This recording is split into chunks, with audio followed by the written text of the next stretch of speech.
Afternoon everyone, Ian from DIY Home and Gardening, 15th of October, and the sun is out amazingly for a couple of days. We've got some nice weather. So I'm stood in front of that empty bed behind me, and well, I've got a couple of boxes of garlic to plant. So if I turn the camera around, we can have a little look as to what's going in.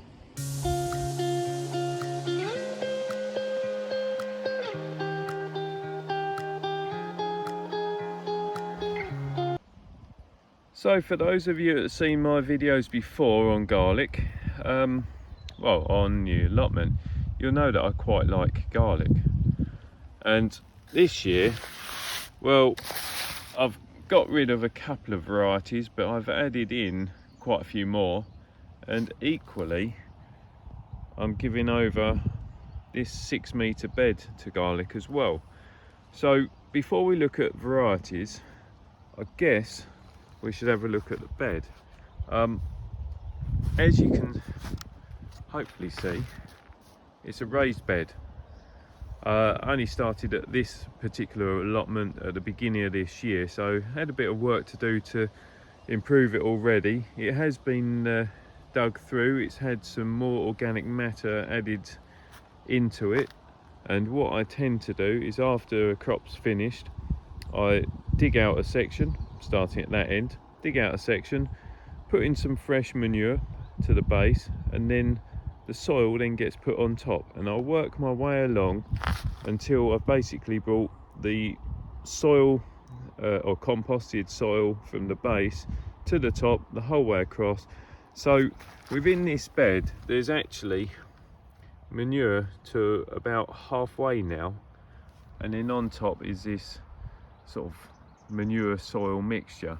Now I finished cleaning this up about 2 weeks ago, and you can see that there's the odd bit of weed seed or grass seed that's popping back up, but that's not really a problem, not this time of year.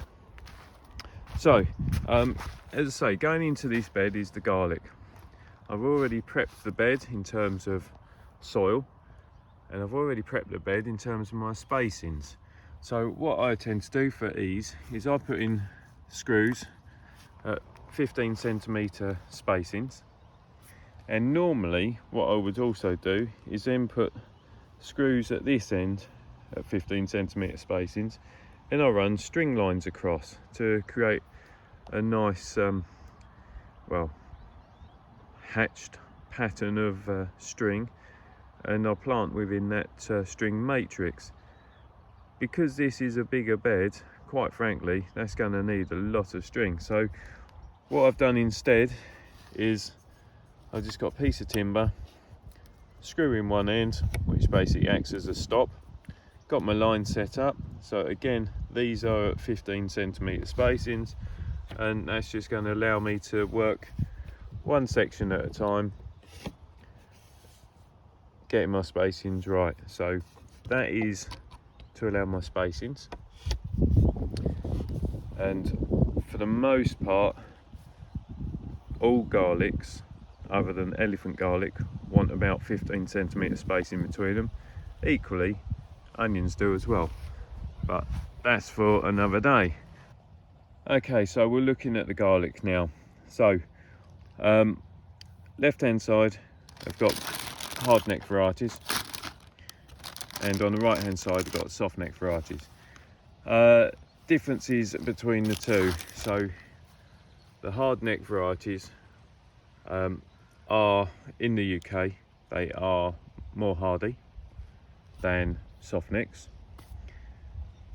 They have a stronger flavour generally than the softnecks do. However, hardneck varieties will produce flowering stems or scapes more frequently, well, pretty much all the time, to be honest, compared to softnecks that don't produce it. And whilst you get the hardiness and the flavour, or stronger flavour, from the hardnecks, the softneck varieties actually store for a lot longer period of time. And whilst they're not so strong, they tend to have sort of nicer tones, or garlicky tones if you want. The Hardneck are closer to sort of your wild garlic really. So for that reason, I'm trying to, well, I've tried to this year to separate them out into soft and Hardneck types, and I've tried to balance the numbers a little bit better to give me a better range. Equally, sorry, just repositioning, my foot was going numb there. Tried to improve the varieties that I've got as well. So some of the ones that I've had in the last couple of years, they've been a little bit erratic, so they've gone. Some, you know, things like Thermidrome, where you can pick it up from anywhere, so there's kind of not much point in growing it. Yeah, music porcelain that I grew last year, I've not bothered with that, so that's gone. And so trying to improve the range and the grade. So the ones that we got, let's have a look. So Kingsland Wight. It's not coriander, I've just tried to reuse. So that is porcelain. So porcelain is one of the best varieties in French cooking. Eden Rose, Carcassonne Wight, again very good, and Chesnok Wight, which actually again it's a really good flavoursome one, but it's quite hard to get hold of for some reason. Then we got in the Softnecks Provence Wight. What we got? Let's try and find the label. Maddock Wight.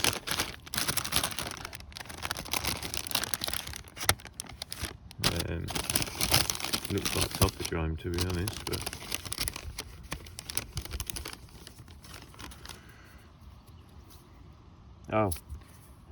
Iberian Wight. So that's another new one that I've got in this year. Albigensian Wight, Thermidrome, Solent Wight. So that's music porcelain, which I wasn't going to bother with. I'm not going to bother planting that because you look how random it is. Thermidrome and early purple Wight. Now early purple Wight, as the name suggests, is an earlier one. So that will actually be planted at one end of the bed because that's going to be the earliest to crop. Now what I've done is I've already worked out my bags. So I'm going to be doing 3 rows of each variety, 7 across, times 3 rows, 21. So where these are my own grown ones, I've been selective, and equally where these have been bought in, so new variety, so these are Maddock, been selective, so picking out the biggest bulbs, or cloves I should say. I've got 4 labels in there.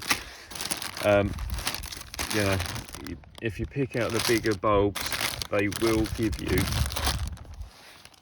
or bigger cloves, sorry, they will give you a bigger bulb. So it's making sure you're a little bit selective. Spend some time.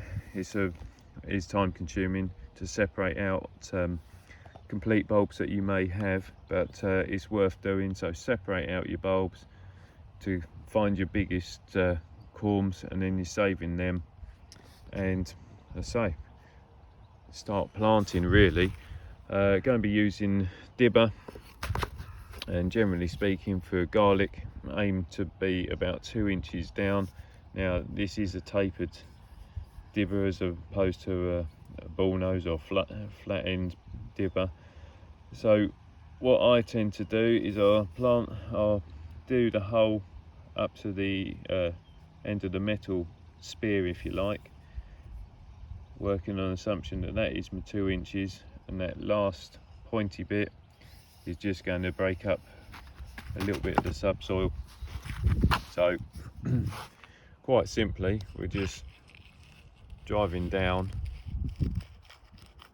get that level with the soil, pull out, and then we'll chuck a clove in. So yeah, starting with early purple white. So really simple, like I say, pop it in, we've made our hole, just pop it out. That's your corm or clove, try not to drop it. And going to be planting this pointy bit upwards, flattened section downwards. Into the hole it goes, and that's going to be about 1/2 inch to 1 inch below the ground, depending on the variety or size, and just use whatever to cover it over. First one done. So yeah, another 295 to go, I think it is. Okay, so that's the third and final row of early purple white done. Just cover them over, nice and simple. And this is just a rough covering, and make sure you put your label in. So what I tend to do, label first row, last row, and then when you get onto your next variety, you'll then have a label first row and third row, or you start and finish. Then you're not going to mix up your varieties at all. I say the reason I say about doing your rough covering over, what I will do once everything's planted, I'll then do a top dress across the whole lot to take me to the top of the scaffold board with some manure, and that will act as a nice blanket over the winter period, help lock in the moisture and also suppress weed development. And also, as the manure breaks down, it will then give a nice amount of feed to the plants, which you can see that's exactly what I do in all the other beds, and you can see, you know, the dahlias are still going strong for it. So yeah, first variety of the softneck's done. I'm going to carry on with the rest of softneck, and then leading on to the hardneck. I exaggerated slightly earlier because I said 295, but it's only 273 I think to do. But yeah, I'm going to get them done anyway. So yeah, that's how I plant them. So let's get moving. Okay, just having a brief breather, more for the back to be honest, but that is all the softneck garlic's done.